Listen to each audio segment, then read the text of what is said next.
Assalamu alaikum wa rahmatullahi wa barakatuh. Ndugu zangu katika imani,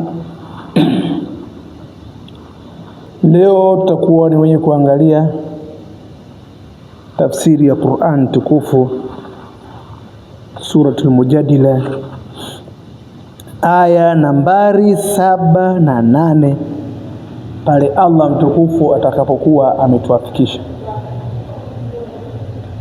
Utaratibu wetu wakati tunasubiri kwenda kupata salatul ishai na swala ya tarawih, tunapata muda walau kwa dakika chache hizi kuweza kukumbushana, kuweza kupeana tambihi, kuweza kuwaidhiana kwa kupitia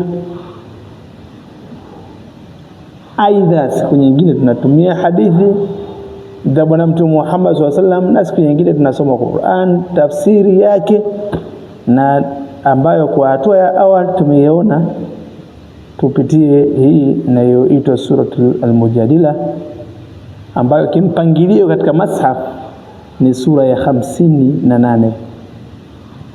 Leo tupo aya namba 7 na 8, maana kila siku tunabahatika kuweza kupata aya mbili mbili. Kwa hiyo leo tutazisoma aya hizi tafsiri yake, japokuwa ni ndefu. Kabla hajaingia Isha tayari tumeshaweza kufikia kukamilisha aya hizi. Baada a'udhu billahi minash shaitani rrajim, bismillahir rahmanir rahim. Mwenyezi Mungu mtukufu anasema, alam tara anna Allaha ya'lamu ma fis samawati wa ma fil ardi. Ndugu zangu, aya hii Allah tabaraka wa taala ameanza kwa swali, lakini swali hili halimaanishi kuwa anatafuta majibu. Mwenyezi Mungu hataki jibu, bali la kuweza kuthibitisha ukweli wa jambo hilo, na wewe mwenyewe utajibu katika moyo wako tu, lakini pia kuweza kuleta karibu kisaikolojia.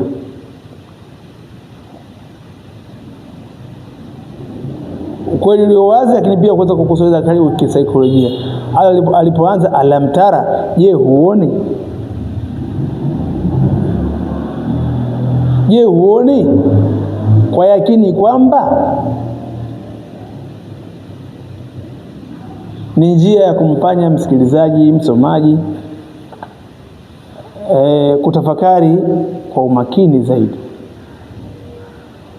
Kwa Mwenyezi Mungu alipoanza alamtara, hivi huoni? Je, huoni anna Allaha ya'lamu ma fis samawati wa ma fil ardi? Subhanallah, anna Allaha ya'lamu ma fis samawati wa ma fil ardi. Ujumla Mwenyezi Mungu aliyotumia hapa wa juu, wa hadhi ya juu, kwa Mwenyezi Mungu, hakika Mwenyezi Mungu anayajua ma fis samawati, yale yote yaliyomo mbinguni, wa ma fil ardi, na yaliyomo ardhini.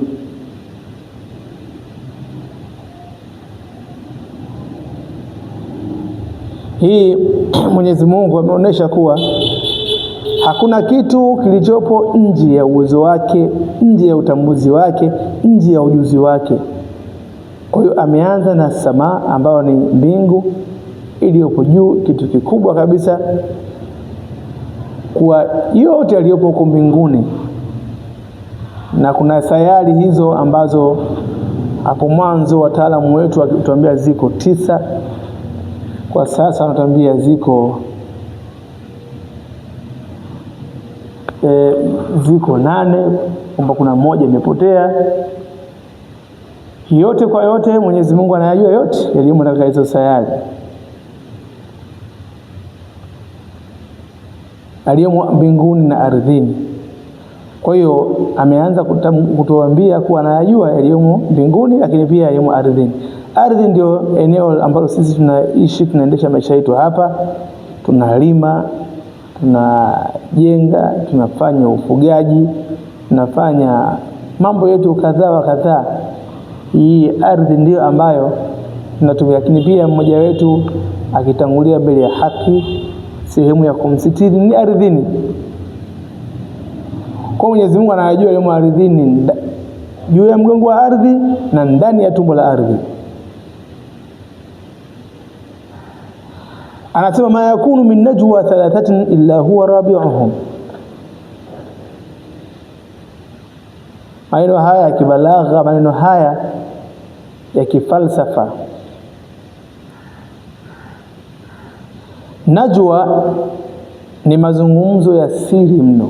Kwa ma yakunu min najwa thalathatin, haikuwa katika wanongonaji, wazungumzaji kwa siri watatu, illa huwa rabi'uhum, isipokuwa Mwenyezi Mungu anakuwa ni wanne.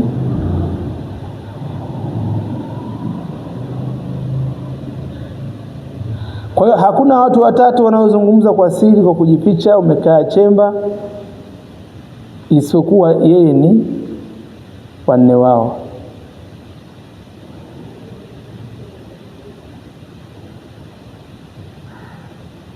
Kwa hiyo Mwenyezi Mungu kwanza ameanza kukanusha ma yakunu min najwa, hakuna katika wazungumzaji thalathatin, wenye kunong'ona watatu. Kwanza kumetangulia na harfu nafi ya kukanusha, hakuna katika wanong'onaji watatu, ila mbele yake kaja ni harfu istithna, kuvua huwa rabi'u. Kwa hiyo Mwenyezi Mungu ni wanne. Kwa hiyo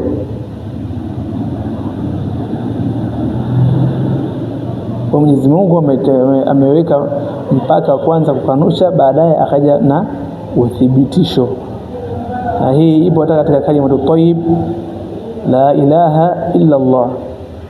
Ukisema la ilaha, maana yake unakataa Mungu, mpaka Allah anamkataa. Lakini unaposema illa, ni kuthibitisha, unaweza kuvua illa Allah, isipokuwa Allah. Kwa hiyo kuna nguzo mbili ya kalimatu tayyib, kuna an-nafyu wal ithbat. Lakini pia aya hii Mwenyezi Mungu ametumia maneno hayo vile vile. Huku mwanzo akaweka nafyu, baadaye akaja akaweka ithbat. Kwa hiyo Qur'an haijasema lakini kwamba Allah yuko nao, bali imetumia picha ya hesabu. Tuelewane vizuri hapa. Ma yakunu min najwa thalathatin illa huwa rabi'uhum. Qur'an haijasema ma yakunu min najwa thalathatin illa huwa fihim. Qur'an imetumia picha ya hisabu. Ma yakunu min najwa thalathatin illa huwa rabi'uhum, katika watatu yeye Allah anakuwa wanne. Wala khamsatin illa huwa sadisuhum, na katika watano yeye Allah anakuwa wa sita.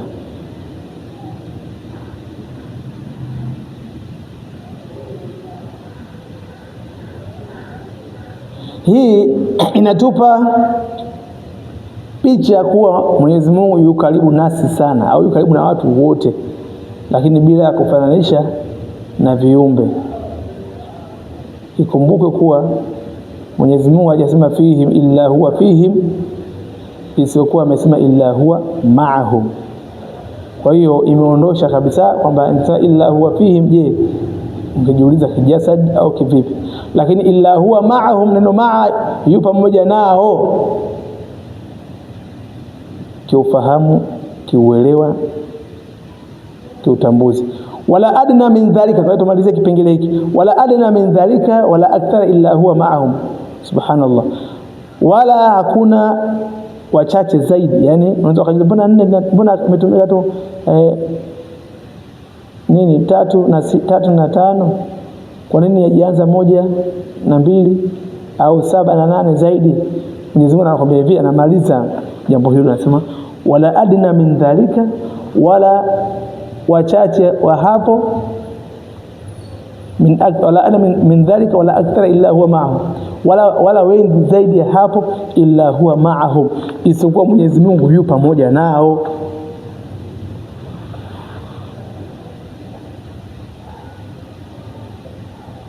Kwa hiyo aya hii ilivyokuja kugotea hapa ni kana kwamba imekuja kumaliza kujibu maswali yote. Kwa nini isiwe 1 na 2 ikaanza 3 na 5? Kwa nini isije 8 na 10 au 8 na 9 ikaja ikaishia 5 na 6? Aya hii wala adna min dhalika wala akthara illa huwa ma'ahum, full stop hapo tu, kila kitu shamaliza. Huu ni mtindo wa kuonesha ukamilifu. Hakuna hali inayotoka nje ya ujuzi wake, muwe 40 muwe 50 uwe 1, sawa. Hakuna hali yoyote itakayotoka nje ya ujuzi wake.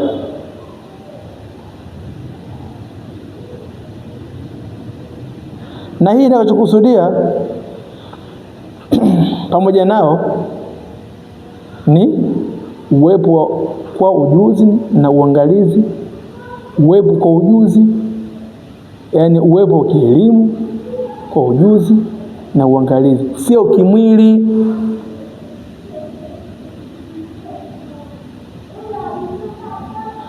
Maneno haya yaliyotumika hapo katika Qur'ani inaonyesha tu kuwa kuna uangalizi wa daima na sio kimwili. Sio kasema bora sasa tulimuona pale.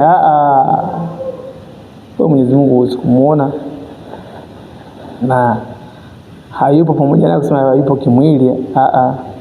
Thumma yunabbi'uhum bima amilu yawm al-qiyamah.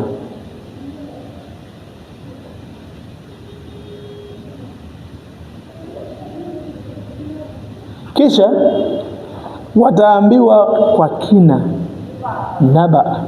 naba amma yatasaalun anin naba'il azim. Naba neno ni habari iliyokuwa nzito.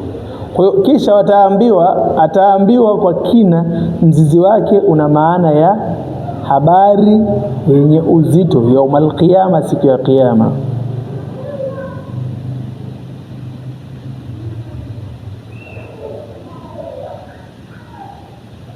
Kwa hiyo kutoka pale tulipoanzia aya hii mpaka hapa tunapomalizia, tumenabii bima amilu ahsahu Allah wa nasuhu. Kisha Mwenyezi Mungu wapa habari nzito bima amilu, kwa yale waliokuwa wameyafanya yaumul qiyama, siku ya kiyama. Lakini aya inamalizia inna Allah bikulli shay'in alim, kwa hakika ya Allah juu ya kila kitu ni mjuzi sana tu. Hiyo ni tafsiri ya Qur'an, suratul Mujadila aya namba 7. Ama kabla ya Aisha kuingia dakika chache hizi zilizobaki, tumalizie aya hii ya 8 inayosema alam tara ila alladhina nuhu anin najwa. Tena alam tara, Mwenyezi Mungu ameirejea tena, na kama tulivyotangulia kusema kuwa ukiona aya imejirudia maneno haionyeshi kwa ni marejeo ya kawaida tu, isipokuwa inaleta msisitizo.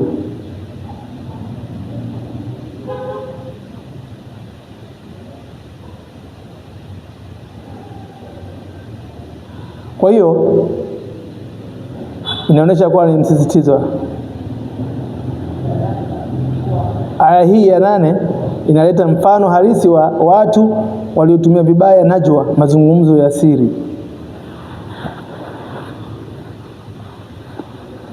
Anasema thumma yauduna lima qalu,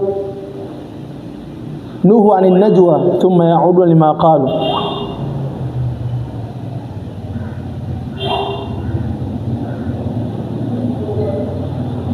Anasema hii inaonyesha ukaidi wa maksudi waliokatazwa, lakini wanarudia tena.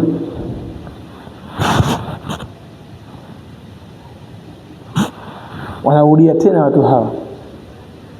Kwa hiyo kama ni vile ni ubishi wa maksudi ambao walishakatazwa, lakini wanarejea.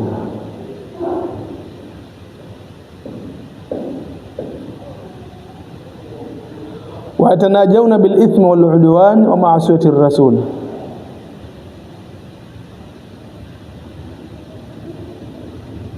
Kwa hiyo neno wa yatanajawna bil ithmi, ithmi ni dhambi jumla tu, wal udwan uadui, madhara kwa wengine, wanachokifanya kutaka kuleta madhara kwa wengine, wa maasiyati rasul, lakini pia na kumuasi mtume.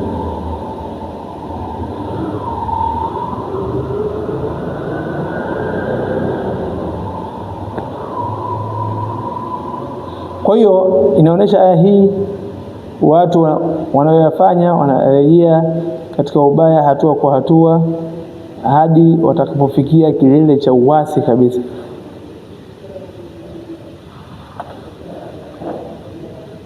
Wa idha ja'uka hayyuka bima lam yuhayyika bihi Allah, walikuwa wakimpa mtume sallallahu alaihi wasallam za kejeli, anapokujia hayyuka bima lam yuhayyika billah, wanampa salamu za kejeli zile. Mtu anaweza kukutana naye mwingine salamu, anaanza kumwambia naam salamu alaykum, kumbe anafanya si kwa ithbat kwa yakini, isiyokuwa anafanya kwa kejeli. Kwa hiyo hawa watu hayo pia yalimfika mtume. Ukiona mtu leo anakusalimia kwa kejeli, kwa dharau, fahamu kwamba wewe hujaanza wewe. Hata kipenzi chetu bwana Mtume Muhammad sallallahu alaihi wasallam alishapewa salamu hizo kama za kejeli. Tena kuna walikuwa wanafanya kinyaa na dhihaka kubwa iliyojifika ilikuwa kijificha. Lakini salamu hizo ambazo lam yuhayyika bihi Allah, Mwenyezi Mungu hata kuwa kumsalimia hivyo au kumpa hiyo. Wa yaquluna fi anfusihim,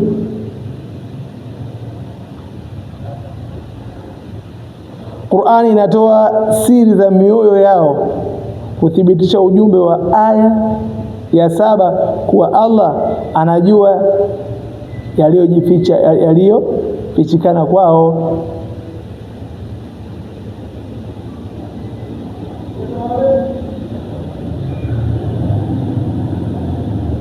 Hasbuhum jahannam,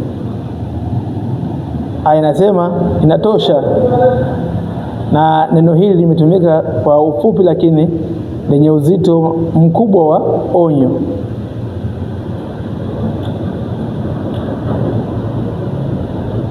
Aya inamaliza kwa onyo kali tu, baada ya kuwa kule mwanzo ilianza kwa swali la tafakuri zuri sana. Hasbuhum jahannam yaslaunaha fa bi'sal masir, mafikizio yao motoni tu. Watu hao mafikizio yao itakuwa ni sehemu mbaya.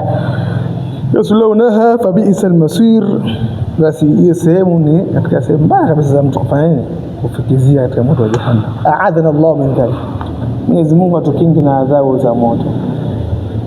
Ndugu zangu, nafikiri muda umefika wa kuingia katika swali la Isha. Kwa hiyo hatutapata muda tena leo wa kuweza kufafanua zaidi. Inshallah Allah akituafikisha kesho, inshallah tutaendelea kuweza kuitambua kwa kadri vile ambavyo Mwenyezi Mungu atakapokuwa ametujalia. Wa ilahuna atawaqaf. Wa hada, assalamu alaykum wa rahmatullahi wa barakatuh.